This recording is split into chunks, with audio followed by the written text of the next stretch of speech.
anos, e a situação financeira, embora grave, é menos grave do que a do Vasco e do que a do Botafogo. Basta a gente lembrar aqui que o Vasco até maio, se não me engano, talvez quase junho, só havia pago um salário no ano de 2020. Essa situação melhorou um pouco, né? O clube acabou fazendo negócios, aí entrou dinheiro e o Vasco, hoje acho que não está, mas conseguiu melhorar um pouco a situação financeira, pagou alguns salários, pagou alguns direitos que estavam atrasados desde o ano passado. Então você imagine o que é um treinador como o Ramon, pegando um trabalho já com o carro andando, porque o Abel começou a temporada no Vasco e não deu certo. O Vasco veio muito mal no Campeonato Carioca. O Vasco perdeu o jogo de ida da Copa do Brasil, ainda sob o comando do Abel, para o Goiás, no Rio de Janeiro, e conseguiu ontem reverter sob o comando do Ramon. Então o Vasco tinha carências de elenco, carências financeiras imensas, uma gravíssima crise financeira, com atrasos intermináveis de salário, e estava recomeçando o trabalho durante a pandemia com o Ramon. Então o Vasco voltou muito melhor no pós-pandemia, hoje tem uma cara de time, não virou um super time, mas é um time que você vê organização, você vê sabendo o que fazer em campo. Não fez um grande jogo contra o Goiás, venceu a partida, poderia ter perdido também, poderia ter dado empate, mas foi mais competente, teve alguma sorte também no primeiro gol, que a bola bateu no goleiro, bateu na trave e entrou, enfim, tudo isso faz parte do jogo. Mas o Vasco melhorou bastante com o Ramon, é um time muito mais organizado, muito mais consciente, ele faz um bom trabalho com pouca coisa, com pouco material humano e com uma estrutura ainda carente fora de campo. A mesma coisa dá para dizer do Paulo Autuori, né? Paulo Autuori no Botafogo também está salvando um time que parecia muito frágil desde o começo do ano, também vive uma gravíssima crise financeira fora de campo, e o que se vê nesse Botafogo no começo do Campeonato Brasileiro, encarando de frente o Atlético Mineiro, vencendo o jogo, encarando de frente o Flamengo, até se colocando, até sabendo das suas limitações, jogando no contra-ataque, esperando o adversário, mas saindo muito bem no contra-ataque, sabendo o que fazer em campo, tendo uma estratégia inteligente, bem organizada em campo, de saber o que fazer, saber a hora que pode atacar, saber o que fazer quando está sem a bola, na marcação, enfim. Vejo o Botafogo num caminho muito interessante também e descobrindo valores, né? O Botafogo hoje tinha um time, um plantel de jogadores desconhecidos, mas muitos estão dando certo. Muitos estão dando conta do recado. Então, ótimo caminho tomado pelo Vasco dentro do possível, ótimo caminho dentro do possível tomado pelo Botafogo. E em relação ao Fluminense, que vive um momento aí razoavelmente calmo, já falei aqui por conta de 2 vitórias consecutivas, o Odair demorou a encontrar o time, né? Demorou a encontrar a escalação.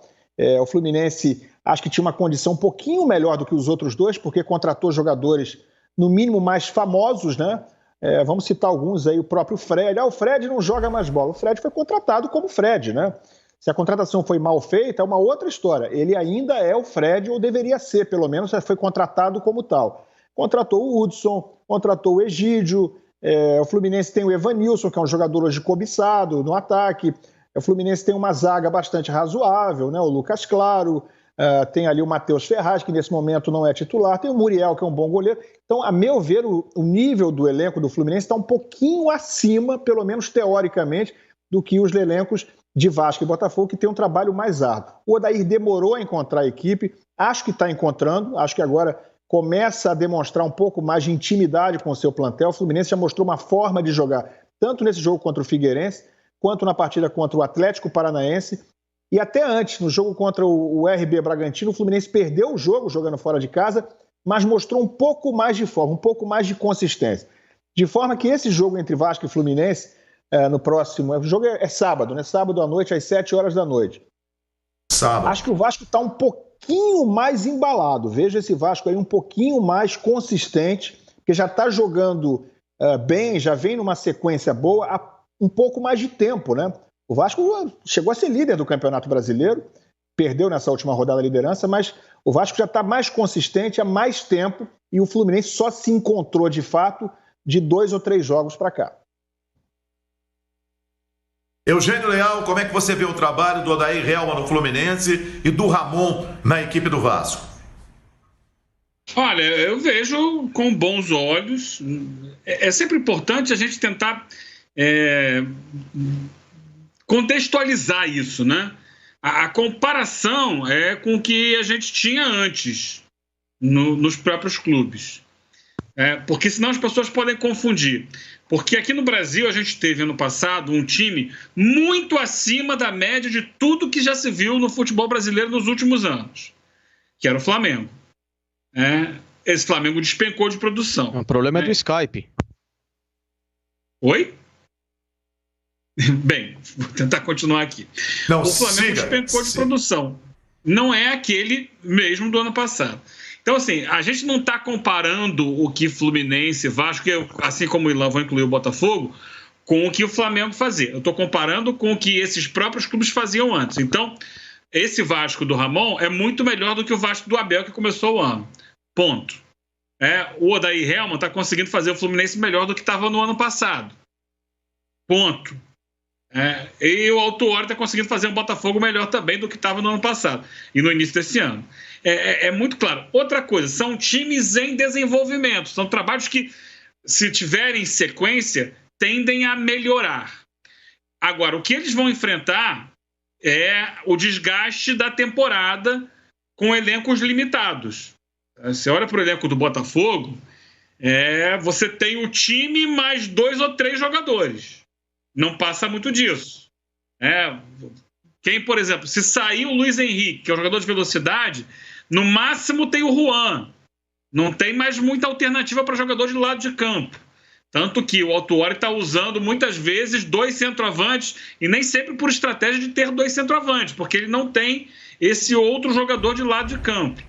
Na zaga também não tem muita alternativa. Então são elencos limitados, e todos nós sabemos que em algum momento do campeonato vão começar a aparecer os desfalques, contusões um pouco mais graves, que tiram jogadores por semanas do campeonato, 2, 3 se machucam, que são importantes dentro do contexto, e aí os times despencam de produção.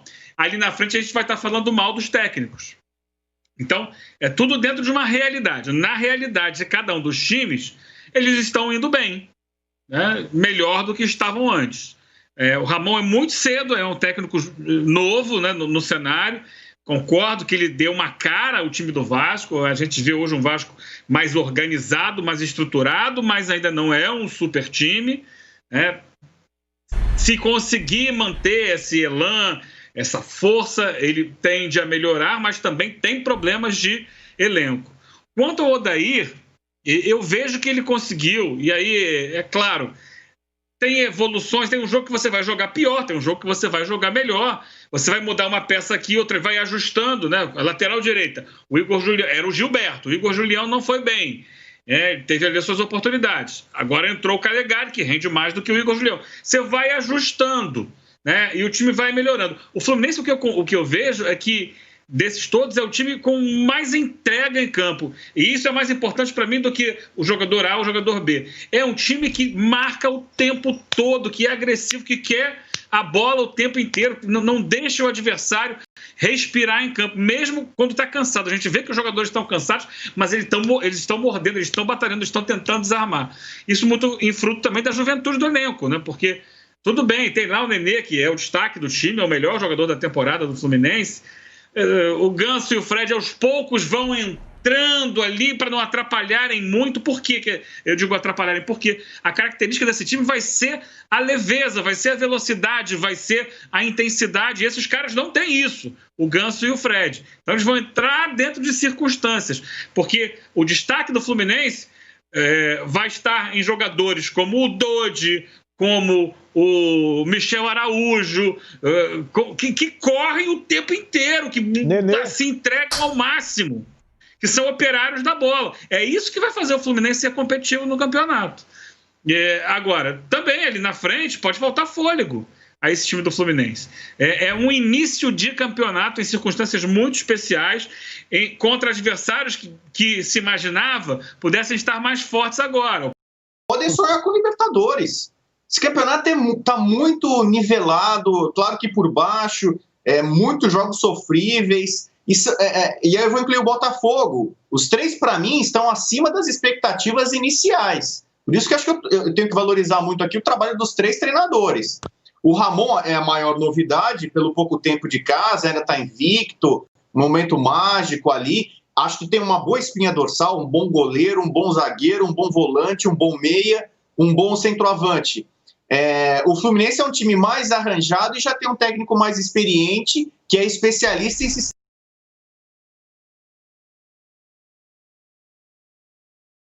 defensivo. Você percebe um Fluminense um pouco mais seguro, mais forte, mais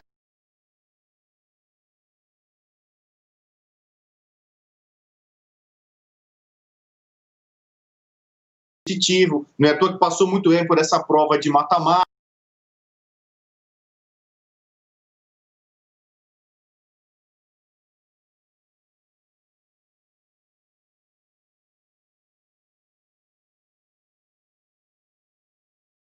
Autoridade. O Botafogo tem um técnico muito inteligente, já acho que é um projeto de clube, já com o Paulo Autuori, a direção. Quem está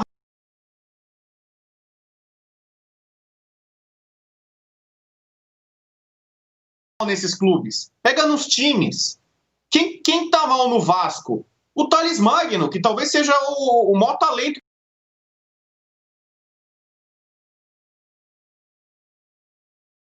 que tem, ele que está rendendo um pouco abaixo. Quase todo o resto do time, você tem destaques, você tem o Cano, você tem o Benítez, Fernando Miguel, mas quase todo mundo no esquema do Ramon está funcionando. Felipe Bastos, Andrei.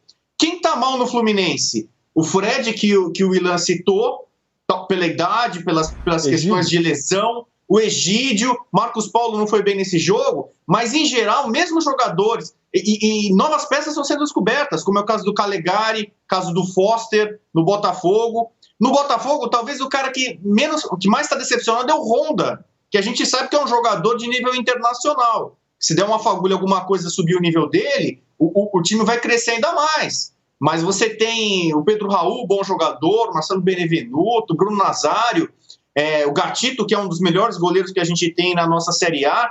Então são times que... essa história de que os três são coitadinhos, que são patinhos feios, são muito abaixo do Flamengo, é verdade, são muito abaixo do Flamengo, mas pega no contexto do Campeonato Brasileiro, eles não podem ser mais tratados como coitadinhos que vão lutar até a reta final contra o rebaixamento. Acho que o sarrafo aumentou para eles. Eles estão mostrando desempenho no Campeonato Brasileiro, na Copa do Brasil, que vão brigar com os principais times. E você pega confrontos, o Fluminense ganhou do Internacional, o Vasco ganhou do São Paulo, o Botafogo ganhou do Atlético Mineiro. Eles já tiveram alguns testes mais fortes nesse começo de brasileiro e mostraram que estão se não estão no patamar, no tal do outro patamar do Flamengo, eles melhoraram o patamar deles, né? Com todos os problemas administrativos e tal, o Vasco agora já trabalhando com a possível reforma de São Januário, os times apostando mais em CTs, o Fluminense desenvolvendo ainda mais, o Vasco fazendo com a ajuda da torcida, né? Então você percebe, acho que como instituição, times, treinadores, os três estão num processo de crescimento. Pode parecer lento, não é tão perceptível, mas para mim já é uma outra realidade daquela que eu e acho que muita gente imaginava no começo da temporada, né? E vamos ver onde é que vai acabar. O Vasco momentaneamente está ali numa vice-liderança com um jogo a menos. Ainda é um retrato muito cedo para a gente fazer. Esse aqui vai brigar por título. Acho que nenhum deles vai brigar. Mas eu não descartaria, ainda mais com as possibilidades de vagas na Libertadores com o título de Sul-Americana, o título de Libertadores, nessa temporada, até pelo futebol brasileiro ter voltado antes, acho que é uma chance muito grande de o Vasco, por exemplo, ganhar uma Sul-Americana. Com esse time que o Vasco tem hoje,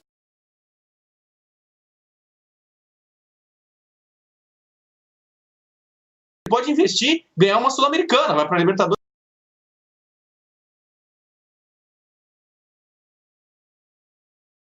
Via isso, vou fazer uma grande campanha. O Fluminense no Brasileiro, se algum outro clube brasileiro ganha a Sul-Americana e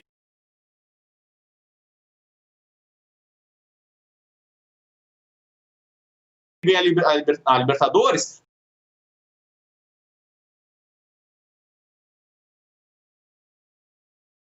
abre mais vaga.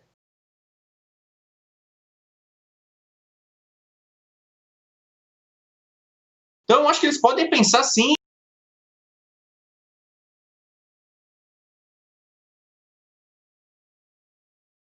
alto de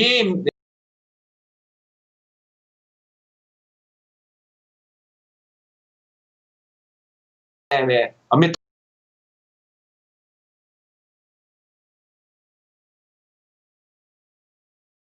de cima da tabela.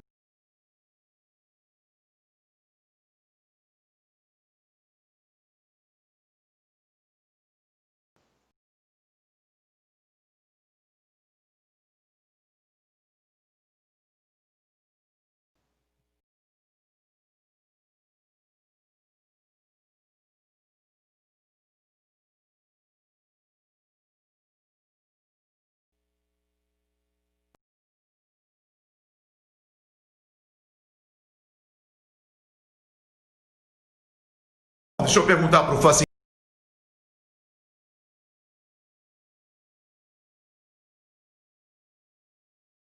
Antes da gente ir para o break, na volta do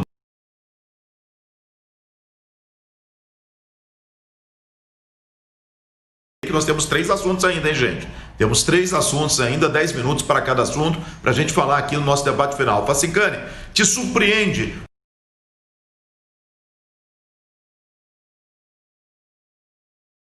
o que tem apresentado até agora Vasco e Fluminense? É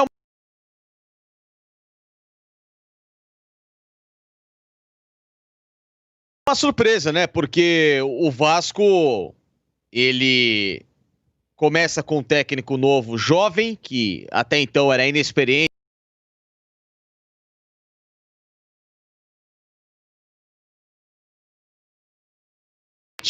Para pegar um trabalho de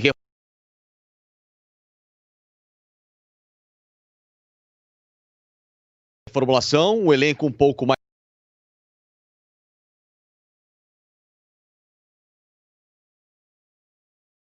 enxuto e faz, por enquanto, um campeonato